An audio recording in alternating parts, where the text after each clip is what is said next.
ವಿಪಕ್ಷ ನಾಯಕ ಆರ್ ಅಶೋಕ್ ದೆಹಲಿಯಲ್ಲಿ ಬೀಡು ಬಿಟ್ಟಿದ್ದು ಇವತ್ತು ಜೆಪಿ ನಡ್ಡಾ ಭೇಟಿಯಾಗೋದಕ್ಕೆ ಕಾದು ಕುಳಿತಿದ್ದಾರೆ. ನಿನ್ನೆ ಧರ್ಮೇಂದ್ರ ಪ್ರಧಾನ್, ಕೇಂದ್ರ ಸಚಿವ ವಿ ಸೋಮಣ್ಣ ಅವರನ್ನ ಭೇಟಿ ಮಾಡಿ ಅಶೋಕ್ ಚರ್ಚೆ ನಡೆಸಿದರು.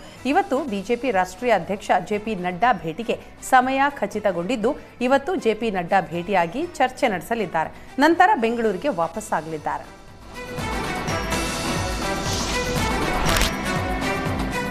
ಅನೈಸರ್ಗಿಕ ಲೈಂಗಿಕ ಕಿರುಕುಳ ಆರೋಪದ ಅಡಿ ಸಿಲುಕಿದ್ದ ಸೂರಜ್ ರೇವಣ್ಣಗೆ ಈಗ ಬಿಗ್ ರಿಲೀಫ್ ಸಿಕ್ಕಿದೆ. ಸಾಕ್ಷ್ಯಾಧಾರಗಳ ಕೊರತೆ ಹಿನ್ನೆಲೆ ಬಿ ರಿಪೋರ್ಟ್ ಸಲ್ಲಿಕೆ ಮಾಡಲಾಗಿದೆ.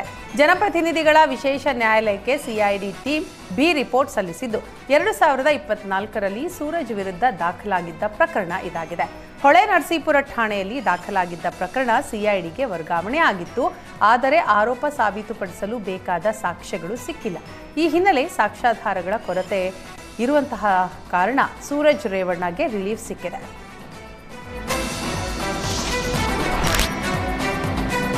ಕೇಂದ್ರ ಸಚಿವ ಪ್ರಹ್ಲಾದ್ ಜೋಶಿ ಬಗ್ಗೆ ಏಮ್ಸ್ ಹೋರಾಟಗಾರರು ನಿಂದನೆ ಮಾಡಿದ್ದ ಘಟನೆ ನಡೆದಿತ್ತು. ಜೋಶಿ ಎಲ್ಲೇ ಸಿಕ್ಕರೂ ಕಲ್ಲು ಚಪ್ಪಲಿಯಿಂದ ಹೊಡಿತೇವೆ ಅಂತ ಹೇಳಲಾಗಿತ್ತು. ಈ ಕುರಿತು ಸಿಡಿದೆದ್ದಿರುವ ಜೋಶಿ ಅಭಿಮಾನಿಗಳು ಹಾಗೂ ಪಕ್ಷದ ಕಾರ್ಯಕರ್ತರು ಏಮ್ಸ್ ಹೋರಾಟಗಾರರ ವಿರುದ್ಧವೇ ತಿರುಗಿ ಬಿದ್ದಿದ್ದಾರೆ.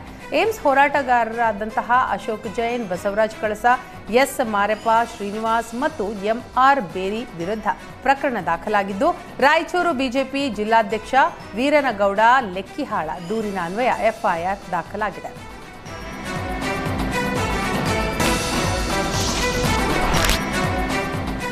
ಸಚಿವೆ ಲಕ್ಷ್ಮೀ ಹೆಬ್ಬಾಳ್ಕರ್ ಕ್ಷೇತ್ರದ ಮೇಲೆ ಮತ್ತೆ ಜಾರಕಿಹೊಳಿ ಕುಟುಂಬದ ಕಣ್ಣು ಬಿದ್ದಿದೆ. ಈ ಸಲ ಹೆಬ್ಬಾಳ್ಕರ್ ಕ್ಷೇತ್ರಕ್ಕೆ ರಮೇಶ್ ಜಾರಕಿಹೊಳಿ ಬದಲು ಬಾಲಚಂದ್ರ ಜಾರಕಿಹೊಳಿ ಎಂಟ್ರಿ ಕೊಟ್ಟಿದ್ದಾರೆ. ಬಾಲಚಂದ್ರ ಜಾರಕಿಹೊಳಿ ಬೆಳಗಾವಿ ಗ್ರಾಮೀಣ ಕ್ಷೇತ್ರದ ಪಿಕೆಪಿಎಸ್ ನಿರ್ದೇಶಕರ ಸಭೆ ನಡೆಸಿದ್ದು, ಸತೀಶ್ ಪುತ್ರ ಕೆಪಿಸಿಸಿ ಯುವ ಘಟಕದ ಪ್ರಧಾನ ಕಾರ್ಯದರ್ಶಿ ರಾಹುಲ್ ಜಾರಕಿಹೊಳಿ ಅವರನ್ನ ಪಕ್ಷಕ್ಕೆ ಕೂರಿಸಿಕೊಂಡು ಸಭೆ ನಡೆಸಿದ್ರು. ಬೆಳಗಾವಿಯ ಧರ್ಮನಾಥ ಸಭಾಭವನದಲ್ಲಿ ಪಿಕೆಪಿಎಸ್ ನಿರ್ದೇಶಕರ ಸಭೆ ನಡೆದಿದ್ದು, ಅಕ್ಟೋಬರ್ 19ರಂದು ನಡೆಯಲಿರುವ ಬೆಳಗಾವಿ ಡಿಸಿಸಿ ಬ್ಯಾಂಕ್ ನಿರ್ದೇಶಕರ ಚುನಾವಣೆಯ ಕುರಿತು ಚರ್ಚೆ ನಡೆಯಿತು. ಹೆಬ್ಬಾಳ್ಕರ್ ಪ್ರತಿನಿಧಿಸುವ ಗ್ರಾಮೀಣ ಕ್ಷೇತ್ರದಿಂದಲೇ ಕಣಕ್ಕಿಳಿಯಲು ರಾಹುಲ್ ಜಾರಕಿಹೊಳಿ ಸಿದ್ಧತೆ ನಡೆಸಿದ್ದು, ಉಮೇಶ್ ಕತ್ತಿ ನಿಧನದ ಬಳಿಕ ಡಿಸಿಸಿ ಬ್ಯಾಂಕ್ನಲ್ಲಿ ಹಿಡಿತ ಸಾಧಿಸಲು ಸಾಹುಕಾರ್ ಕುಟುಂಬ ಕಾದು ಕುಳಿತಿದೆ ಅಂತ ಹೇಳಲಾಗ್ತಾ ಇದೆ.